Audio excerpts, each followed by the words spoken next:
माननीय उप मुख्यमंत्री श्री सुशील कुमार मोदी जी, माननीय कला संस्कृति एवं युवा मामलों की मंत्री श्रीमती सुखदा पांडे जी, आईसीसीआर के महानिदेशक श्री सुरेश गोयल जी, बिहार सरकार के कला संस्कृति एवं युवा मामलों के प्रधान सचिव श्री अंजनी कुमार सिंह जी, इस कार्यक्रम में उपस्थित नालंदा विश्वविद्यालय की कुलपति डॉक्टर गोपा सब्रवाल जी,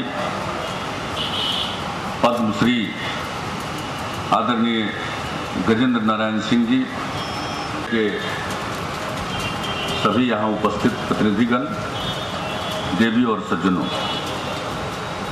आज से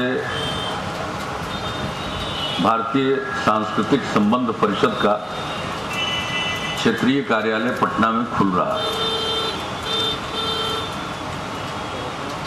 इसके लिए मैं आईसीसीआर के माननीय अध्यक्ष डॉक्टर कर्ण सिंह जी को धन्यवाद देना चाहता हूं कि उन्होंने पटना में भी आईसीसीआर का केंद्र खोला।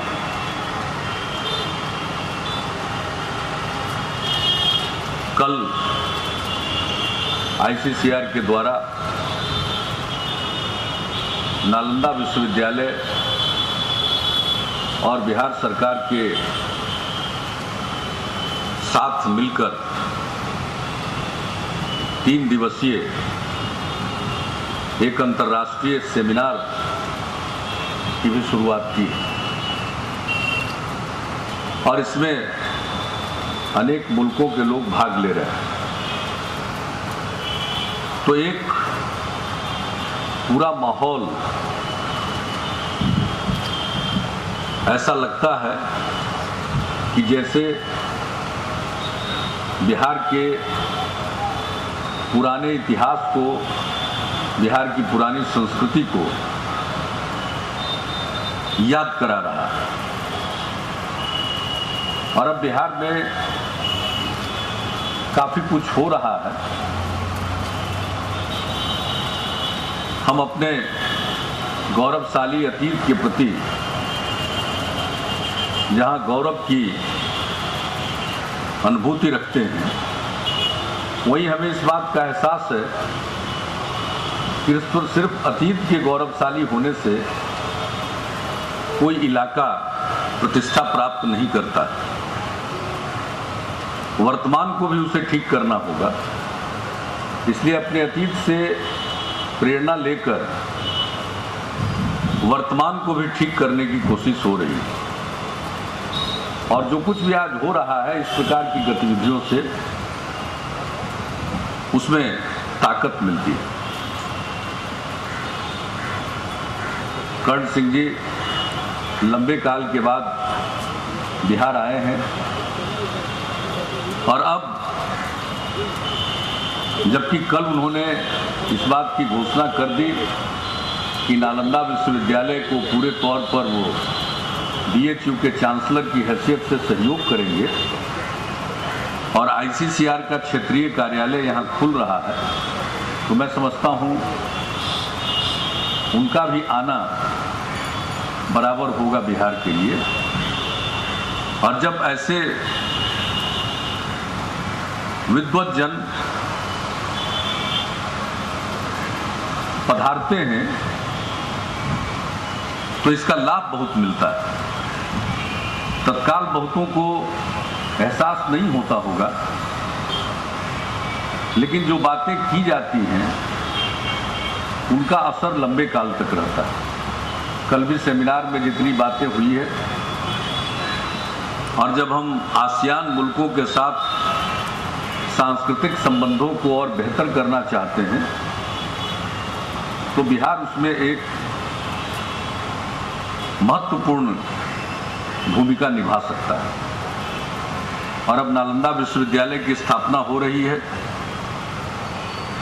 तो स्वतः ये सारी गतिविधियां तेज होंगी। बाहर से लोग आएंगे, पढ़ने के लिए, पढ़ाने के लिए नालंदा विश्वविद्यालय में, पटना भी आएंगे।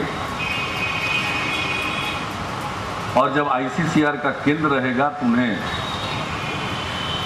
ठीक ढंग से मार्गदर्शन भी हो पाएगा।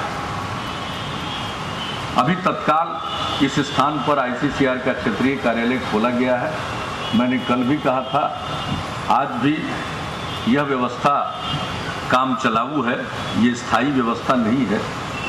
और स्थायी व्यवस्था के लिए हमने भवन निर्माण विभाग, जिसके जिम्मे सरकार के सारे भवन हैं, जैसे केंद्र में संपदा विभाग होता है वैसे ही हमारे यहाँ भवन निर्माण विभाग है, उनको हमने कहा है कि एक उपयुक्त स्थान की तलाश करें जिसका अपना स्वतंत्र कैंपस हो, ताकि उसको अपने ढंग से आईसीसीआर की ज़रूरतों के हिसाब से उसको परिमार्जित भी कर सकें। फिलहाल कहा गया है कि कुछ होना नहीं होने से बेहतर है, तो अब कम से कम शुरुआत तो हो गई। गोयल साहब आए थे, इन्होंने जब मुझसे कहा तो मुझे अचानक ध्यान में आया कि भाई आईसीसीआर का सेंटर अब तक बिहार में क्यों नहीं खुला। तो खैर देर आए दुरुस्त आए, अब तो खुल ही गया है। मैं समझता हूं कि काफ़ी इस केंद्र की गतिविधियां तेज होंगी और ये केंद्र अपने देश के बाकी के मुल्कों में, खासकर आसियान मुल्कों में या ईस्ट एशिया के मुल्कों के साथ संबंधों को बेहतर बनाने में अपनी अच्छी भूमिका निभाएगा। आईसीसीआर के माध्यम से अनेक मुल्कों में सांस्कृतिक कार्यक्रम, अन्य प्रकार के कार्यक्रम भी होते हैं और ये केंद्र होने से हमारे बिहार के कलाकारों को भी अवसर मिलेगा। आज तो वक्त नहीं है, डॉक्टर साहब को लौटना है। मैं अंजनी बाबू से कहूँगा कि जब अगला कार्यक्रम इनका हो तो डॉक्टर करण सिंह साहब के समक्ष बिहार के उदीयमान कलाकारों का एक सांस्कृतिक कार्यक्रम होना चाहिए, ताकि वो देख सकें कि इस क्षेत्र में भी बहुत कुछ हो रहा है बिहार में। और जब एक बार आप स्वयं देखेंगे कि यहाँ भी प्रतिभा है, तो शायद बिहार के भी कलाकारों को बाहर जाकर अपना प्रदर्शन करने का अवसर मिलेगा।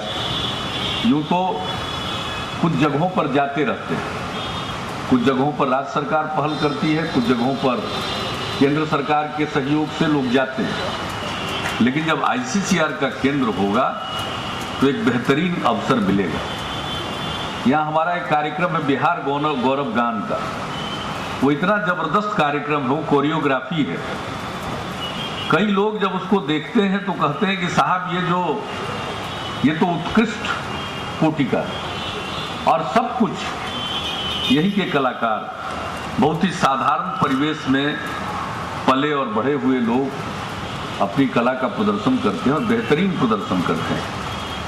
वह बिहार में काफ़ी लोकप्रिय हो रहा है और दरअसल बिहार के बाहर भी अभी बिहार दिवस के कार्यक्रमों के अवसर पर बाहर भी उन कलाकारों का प्रदर्शन हुआ। तो दरअसल बड़े बड़े कलाकारों की मौजूदगी में भी उनका प्रदर्शन इतना शानदार हुआ कि लोगों ने उसी कार्यक्रम को सराहा। अभी दिल्ली में बिहार दिवस का एक कार्यक्रम हुआ था 18 मार्च को। यूँ तो शाम में वो और भव्य दिखता है, लेकिन दिन में ही वो कार्यक्रम हुआ और उसके बाद अनेक कई नामी गिरामी कलाकार भी थे, लेकिन हजारों की जो दर्शक थे उन लोगों ने गौरव गान के कार्यक्रम को बहुत सराहा। तो हम चाहेंगे कि अगली बार जब आपका कार्यक्रम हो तो अंजनी बाबू और सुखदा पांडे जी विशेष तौर पर इनको बुलाएं और अपने कार्यक्रम में, कोई ज़रूरी नहीं है कि आईसीसीआर के कार्यक्रम में ही आए, जब आएंगे तो स्वतः आईसीसीआर का कार्यक्रम हो जाए, लेकिन अपनी तरफ से आमंत्रित करके इनके समक्ष रखना चाहिए। और अब कर्ण सिंह साहब की जितनी चारों तरफ ख्याति है, जितना सम्मान है, अगर दो शब्द ये बिहार के कलाकारों पर और बिहार पर बाहर कहेंगे तो उसका असर पड़ता है और उस पर नई पीढ़ी को उससे और प्रेरणा मिलती है। तो मैं आज ज़्यादा कुछ नहीं कहते हुए आपका स्वागत करता हूं, अभिनंदन करता हूं